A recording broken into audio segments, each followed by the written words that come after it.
Selamat pagi, perkenalkan saya Christian Timotius Belo, SE MSA AKCA. Saya selaku dosen program studi D3 Akuntansi, jurusan Akuntansi Politeknik Negeri Kupang. Pada semester kali ini, saya mengampu mata kuliah perpajakan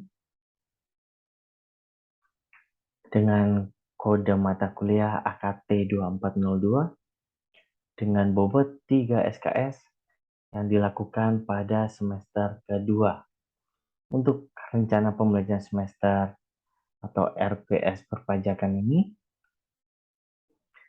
deskripsi singkat mata kuliahnya adalah dengan melalui mata kuliah ini dapat membahas mengenai pelaksanaan pemungutan pajak di Indonesia, baik secara teori, perhitungan, dan pelaporan pajak penghasilan atau PPH, pajak pertambahan nilai atau PPN, pajak penjualan barang mewah atau PPNBM, pajak bumi dan bangunan atau PBB, dan BPHTB serta SPT.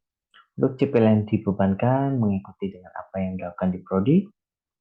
Untuk capaian pembelajaran mata kuliah atau CPMK yang pertama, mahasiswa harus mampu menguasai teori dan menjelaskan tentang pajak penghasilan, pajak pertambahan nilai, pajak pemungutan barang mewah, pajak bumi bangunan, BPHTB, serta SPT yang berlaku di Indonesia. Untuk capaian pembelajaran mata kuliah untuk CPMK yang kedua, mahasiswa mampu menghitung pajak penghasilan, menghitung pajak pertambahan nilai, menghitung pajak penjualan barang mewah, menghitung pajak bumi bangunan, dan menghitung BPHTB serta SPT. Untuk capaian pembelajaran mata kuliah atau CPMK yang ketiga, mahasiswa harus mampu membuat laporan pajak penghasilan, mampu membuat laporan pajak pertambahan nilai, membuat laporan pajak penjualan barang mewah, membuat laporan pajak bumi dan bangunan, BPHTB, serta mampu membuat laporan pajak penghasilan SPT. Untuk metode pembelajaran, saya menggunakan blended learning model flip classroom. Jadi, metode pembelajaran tersebut ini cukup efektif dan hasilnya dalam pembelajaran juga sudah baik karena mahasiswa bisa belajar bertatap muka, belajar kapan saja dan di mana saja, serta belajar mandiri dengan instruksi yang jelas guna mendukung kampus merdeka dan merdeka belajar. Model pembelajaran ini memungkinkan adanya penggabungan dua pola pembelajaran, jarak jauh dan tatap muka dalam satu konten materi ajar. Dan saya selaku dosen pengampu menggunakan blended learning sehingga pembelajaran dapat dilakukan dengan dua pola secara bergantian, yaitu dengan tatap muka dan dilanjutkan dengan pembelajaran jarak jauh. Untuk mendukung pelaksanaan blended learning, metode yang saya gunakan adalah flip classroom atau pembelajaran terbalik. Jadi, dosen sudah mempersiapkan konten materi dalam bentuk modul, handout, video, dan tugas yang akan dipelajari mahasiswa di rumah. Untuk model materi, contoh soal, dan tugas sudah saya upload di LMS free atau LMS gratis dengan menggunakan platform Google Classroom. Untuk video pembelajaran atau video pemecah soal ataupun tugas juga sudah dibuat dan diupload di channel YouTube saya. Dan semua platform tersebut free access dan bisa dilihat mahasiswa kapan saja dan di mana saja. Jadi, mereka sudah dapat mempelajari di rumah dan pada saat pertemuan antara saya dan mahasiswa lebih banyak diskusi dan tanya jawab. Untuk sumber pembelajaran, saya menggunakan Daftar Pustaka Abdul dan kawan-kawan tahun 2020 dengan judul Perpajakan Konsep Aplikasi, Contoh dan Studi Kasus yang diterbitkan di Jakarta Selatan, Salemba 4. Yang kedua, Siti Resmi tahun 2017 dengan judul Perpajakan Teori dan Kasus diterbitkan di Jakarta Selatan, Salemba 4. Serta Mardiasmo tahun 2018 berjudul Perpajakan diterbitkan oleh penerbit Andi. Serta pendukungnya dengan Undang-Undang Republik Indonesia Nomor 7 Tahun 2021 tentang harmonisasi peraturan perpajakan serta link channel YouTube saya. Terkait Link sumber YouTube saya itu sudah saya tampilkan di Google Classroom, jadi mahasiswa tinggal langsung dapat mengecek di sana. Dan pustaka bukan hanya berfokus dari apa yang saya berikan, jadi silakan boleh mengakses laman apa saja. Terkait buku, silakan juga boleh dicari buku yang terbaru, karena dalam perpajakan hampir setiap tahun ada perubahan, jadi bisa dipastikan buku yang paling terbaru itu akan melengkapi dari penerbit-penerbit sebelumnya. Seperti itu. Untuk media komunikasi dan pembelajaran, pada saat di kelas, saya menggunakan proyektor LCD dan papan tulis. Pada saat online, bisa menggunakan laman web, video YouTube dari channel saya, menggunakan Google Meet, LMS pada Google Classroom, dan mentimeter.com untuk variasi dan hiburan sama di kelas. Terkait materi isi pembelajaran, ada 16 kali pertemuan. Dalam 16 kali pertemuan, di setiap minggu ada pertemuan 2 kali. Yang pertama tatap muka di kelas, dan yang kedua memakai Google Meet. Jadi seperti yang kita rencanakan tadi, ada 2 dengan blended learning. Isi pembelajarannya, mahasiswa akan mendapatkan materi tentang yang pertama, dasar perpajakan dan BPH pasal 21. Yang kedua, PPH pasal 22. Yang ketiga, PPH pasal 23. Keempat, PPH pasal 4 ayat 2. Kelima, PPH pasal 24 dan PPH pasal 26. Keenam, PPH pasal 25 dan PPH pasal 15. Ketujuh, SPT 1770SS untuk pribadi. Kedelapan, SPT 1770S untuk pribadi. 9, rekonsiliasi fiskal. Ke-10, SPT 1770 untuk pribadi. Ke-11, SPT 1771 untuk badan.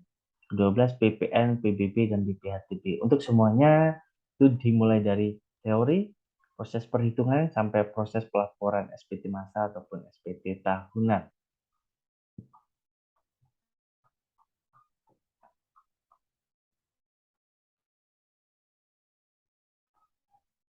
Terkait kebijakan di kelas, saya sangat suka sekali apabila mahasiswa dapat menggunakan teknologi informasi. Jadi selama di kelas saya perkenankan untuk menggunakan mobile phone, tablet, notebook, laptop, smartphone, dan sebagainya digunakan untuk mengakses pembelajaran.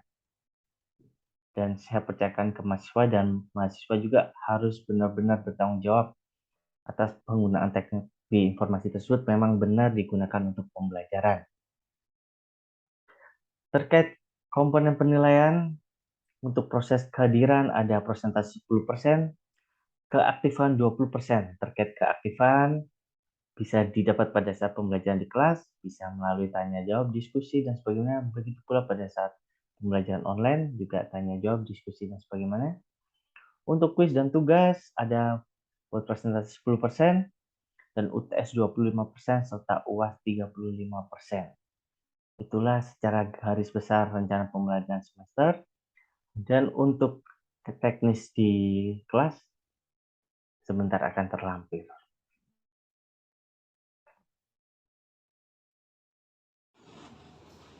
Selamat pagi. Selamat pagi, Pak. Baik, terima kasih untuk kehadirannya untuk di mata kuliah perpajakan untuk hari ini. Sebelum kita mulai, mari kita berdoa terlebih dahulu. Silakan untuk Adriani Afif.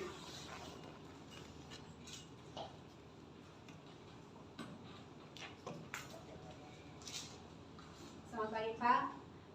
Selamat pagi, teman-teman. Pagi.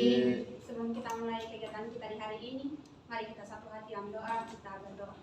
Bapa dalam kerajaan surga, Bapa yang kami sembah di dalam anak-Mu Tuhan dan Juru Selamat kami, Tuhan yang baik, kami bersyukur kepadamu.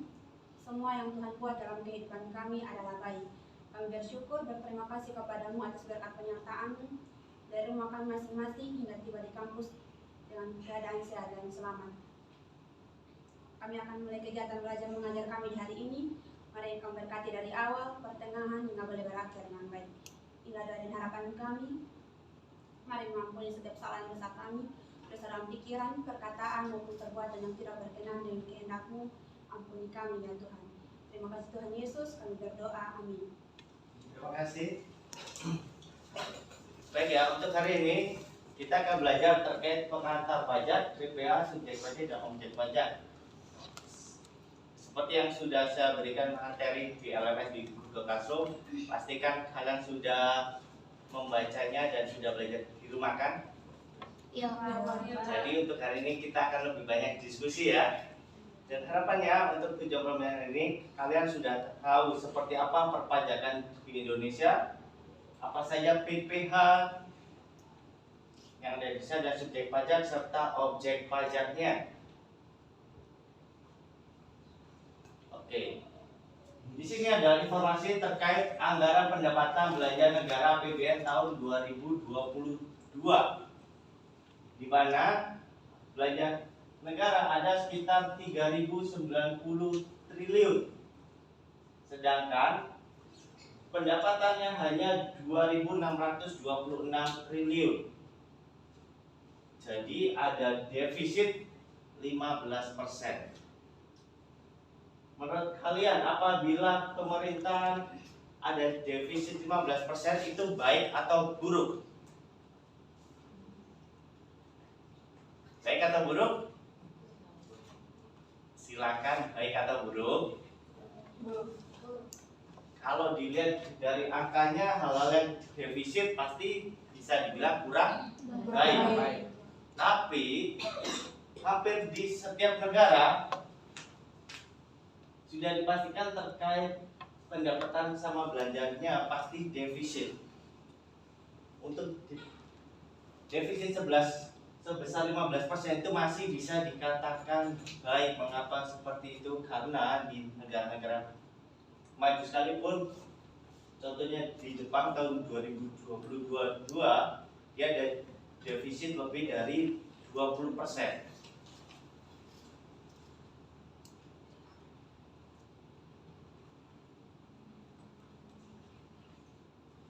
Dari pendapatan yang sebesar 2.626 triliun tersebut disumbang dari pajak sebesar 2.034 triliun. Jadi pajak menyumbang sebesar 2.034 triliun dari 2.600 triliun. Jadi pajak menyumbang sebesar 77%. Kalau dari dilihat pajak dapat menyumbang 77%, ini apakah merupakan hal yang baik atau tidak? Baik. Ya? Baik, betul sekali. Betul sekali salah ya. Bahwa angka 77% bukan berarti angka besar, itu hal yang baik. Harusnya pajak itu harus dapat menyumbang lebih dari 90%. Itu baru bisa dikatakan baik. Jadi pajak itu harusnya komponen terbesar lebih dari 90% untuk membiayai pendapatan dan membiayai pengeluaran dari negara. Itu yang baru dikatakan baik. Namun angka 77% ini atau penerimaan pajak sebesar 2.034 triliun ini itu bisa dikatakan baik dari periode-periode sebelumnya. Karena di tahun 2021 pajak yang didapatkan oleh negara itu sebesar 1.784 triliun. Jadi dari 1.700 meningkat ke 2.000. Jadi bisa dipastikan semakin tahun warga Indonesia sudah semakin taat dan sadar pajak. Dan harapannya juga kalian belajar pajak ini itu untuk mencerahkan kalian bahwa pajak itu memang berguna bagi negara dan nanti berefek juga kepada masyarakatnya. Jadi untuk kalian semua nantinya atau yang sekarang sudah mempunyai penghasilan, kalian harus sadar dan taat pajak. Begitu ya? Oke, terkait arti pajak, Di sini menurut Prof. Rahman Sumitro, pajak ialah iuran rakyat kepada kas negara berdasarkan undang-undang dengan tidak mendapat jasa timbal balik yang langsung ditujuk dan digunakan untuk membayar pengeluaran umum. Menurut Undang-Undang Nomor 16 Tahun 2009, pajak ialah kontribusi wajib kepada negara yang terutang oleh pribadi atau badan yang bersifat memaksa berdasarkan undang-undang dengan tidak mendapat imbalan secara langsung dan digunakan untuk keperluan negara bagi sebesar-besarnya kemakmuran rakyat.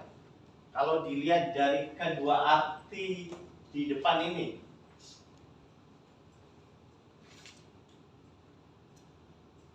jadi ciri-ciri pajak itu apa?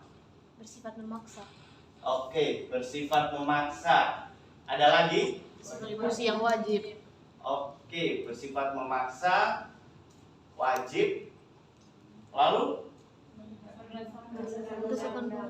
harus berdasarkan undang-undang karena tarifnya dan semuanya harus diatur pada undang-undang. Ada lagi? Sebagai anggaran pemerintah. Ya, Sebagai anggaran pemerintah. ya bisa digunakan untuk anggaran atau pendapatan pemerintah. Selanjutnya, Tidak mendapatkan imbalan secara langsung. iya, efeknya tidak secara Langsung. betul ya, bahwa bersifat wajib dan bisa dibilang juga memaksa tapi atas dasar undang-undang dan tarifnya juga sudah ditetapkan di dalam undang-undang dan efeknya secara tidak langsung. Baik ya, betul seperti itu. Sebelum kita lanjut, di dalam keseharian kalian, apakah kalian sudah membayar pajak? Belum. Yakin belum? Sudah. Belum. Sudah atau belum? Sudah. Oke, untuk yang sudah, Belum. pajak apa yang sudah dibayar? Pada Kendaraan. Oke, ada pajak kendaraan, boleh. Selanjutnya yang mungkin secara tidak sadar kalian bayar apabila kalian ke restoran pada saat membeli makanan. Di sana ada PPN sebesar berapa persen? 11%. 11. Oke, bagus sekali ya. Kita pintar di kelas ini. Udah paham nih. Oke, selanjutnya kita masuk ke bagian pajak penghasilan. Untuk pajak penghasilan itu diatur pada pasal 1 Undang-Undang Nomor 36 Tahun 2008. Yang artinya adalah pajak yang dikenakan terhadap subjek pajak atas penghasilan yang diterima atau diperoleh dalam tahun pajak. Ini adalah beberapa contoh macam-macam PPh yang nantinya juga akan kita pelajari. Ada PPh pasal 21, PPh pasal 22, PPh pasal 23, PPh pasal 24, PPh pasal 4 ayat 2. Selain yang ada di sini juga, nanti kita juga akan belajar terkait PPh pasal 15, 26, dan 25. Untuk PPh pasal 21 ini menjelaskan tentang apa? Pajak penghasilan. Iya, betul. Pajak penghasilan apabila kalian sebagai karyawan. Jadi itu diatur dan dihitung di PPh pasal 21. Nanti di pertemuan selanjutnya kalian juga akan belajar untuk menghitung cara melaporkan juga, itu pasti akan kalian pelajari. Selanjutnya ada PPh pasal 22. PPh pasal 22 tentang apa? Pajak atas impor. Iya, betul. Ada impor sama terkait ekspor sama transaksi industri ya. Untuk PPh pasal 23 agak bingung.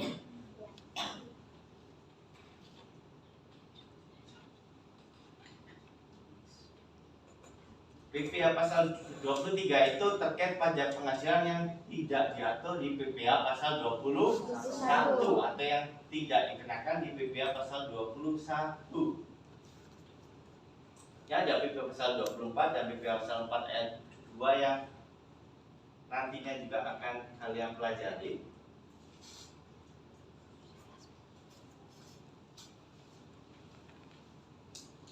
Yang menjadi subjek pajak itu adalah orang pribadi, warisan yang belum terbagi, badan dan bentuk usaha tetap. Jadi orang pribadi sudah pasti akan dikenakan pajak. Warisan yang belum terbagi sebagai satu kesatuan yang menghasilkan yang berhak juga dikenakan pajak. Badan juga akan dikenakan pajak, begitu pula badan usaha tetap. Jadi bisa dipastikan hampir semua kegiatan atau aktivitas pasti ada pajaknya. Tapi kita juga nanti akan belajar terkait apa saja yang dikecualikan dari pajak. Dan untuk subjek pajak itu terbagi dalam subjek pajak dalam negeri maupun subjek pajak luar negeri. Jadi apabila subjek pajak dalam negeri adalah orang yang berada di Indonesia dan mempunyai penghasilan di Indonesia, ya sudah bisa disebut sebagai subjek pajak. Ataupun orang Indonesia yang bekerja di luar negeri tetap harus melaporkan pajaknya di Indonesia. Begitu pula untuk subjek pajak luar negeri, apabila orang luar negeri mendapatkan penghasilan dari Indonesia, maka dia akan dikenakan pajak. Oke, sampai di sini terlebih dahulu. Apakah ada yang ditanyakan?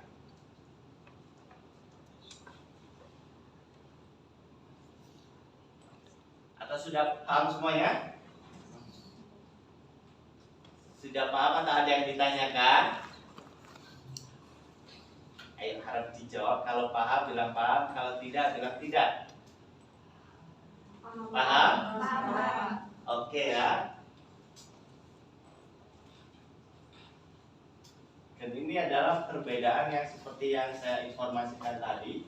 Bahwa untuk dalam negeri berasal dari dalam negeri ataupun dari luar negeri. Jadi orang Indonesia apabila punya penghasilan di dalam ataupun luar itu sudah termasuk subjeknya. Dia dihitung dari penghasilan neto dan harus melaporkan SPT tahunan. Untuk luar negeri, dia menjadi subjek pajak apabila mendapatkan penghasilan dari Indonesia dan dihitung atas penghasilan brutonya dan tidak wajib melaporkan SPT tahunan karena pemotongannya bersifat final. Untuk final nanti kita belajar di PPA pasal 4 ayat 2, nanti seperti apanya akan kita pelajari pada waktunya. Selanjutnya ini yang tidak termasuk wajib pajak. Ada kantor perwakilan negara asing dan sebagaimana. Ini nanti silakan bisa dicek-cek lagi dari modul yang saya berikan.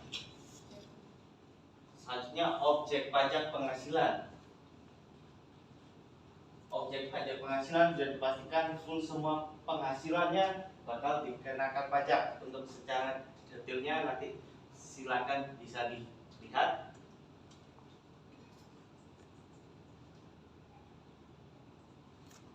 Begitu pula untuk yang tidak termasuk objek pajak ada bantuan, harta hibah, imbalan dalam bentuk natura itu tidak termasuk objek pajak, jadi tidak dikenakan pajak. Begitu pula untuk beasiswa dan yang lainnya. Dan ini adalah tampilan nomor pokok wajib pajak apabila kalian sudah berpenghasilan harus membuat NPWP. NPWP sekarang pembuatannya tidak sampai 5 menit sudah jadi dan semua serba online. Untuk tampilannya seperti yang ada di slide. Ini saya contohkan memakai NPWP saya ya. Di sana terdiri dari 15 digit. Untuk 2 digit pertama kode jenis WP-nya. Selanjutnya 7 digit selanjutnya nomor pokok WP. Selanjutnya 3 digit selanjutnya kode KPP dan yang ketiga adalah kode cabang. Kalau pribadi bisa dipastikan angka traktirnya 000. Paham ya? Ini adalah batas waktu penyampaian SPT untuk PDA pasal 4 20 hari setelah masa pajak berakhir, PDA pasal 15 20 hari setelah masa berakhir, PDA 21 juga 20, 23, 26, 20, PDA 25 juga 20, PDA 22 14 hari, dan PPMR paling lama di bulan selanjutnya. Jadi misalkan transaksinya di bulan sekarang bulan April ya, maka harus melaporkannya di bulan Mei sebelum tanggal 20. Untuk batas waktu pelaporan SPT, jadi setelah SPT masa harus melakukan SPT tahunan. Untuk orang pribadi ada SPT 1770 SS, S dan 1770 saja. SPT badan 1771 yang batasnya paling lama 3 bulan untuk SPT pribadi, untuk SPT badan 4 bulan. Untuk tata caranya sekarang sudah hard sama online, tapi sekarang sudah pasti secara online. Ini terkait aktivitas pembayarannya, dan ini adalah kode billingnya, dan ini adalah bukti pembayaran pajaknya. Baik, terkait materi yang saya sampaikan, apakah ada pertanyaan? Atau sudah paham? Sudah paham? Sudah. Lebih keras lagi, sudah paham? Sudah. Baik, kalau sudah paham, nanti terkait tugas akan saya berikan di Google Classroom ya. Jadi nanti silakan dilihat saja. Tugasnya harus dikumpulkan sesuai tepat waktu seperti informasi yang ada di Google Classroom. Untuk pertemuan selanjutnya hari apa? Jumat. Oke, untuk hari Jumat nanti materinya juga sudah akan saya publish di Classroom. Jadi silakan dipelajari di rumah. Dan saya juga sudah ada materi atau pengajaran saya di YouTube. Nanti silakan bisa dilihat saja ya, dan bisa kalian pelajari di rumah ataupun kalian sedang jalan-jalan mau belajar juga dipersilakan. Jadi pada saat di kelas kita tinggal pembahasan hanya jawab saja ya. Baik Pak, sudah paham? Sudah, Pak. Yakin? Yakin. Baik, kalau begitu cukup pertemuan kita hari ini, dan kita bertemu lagi di hari Jumat. Dijaga kesehatannya. Terima kasih. Terima Terima kasih, kasih, Pak. Pak.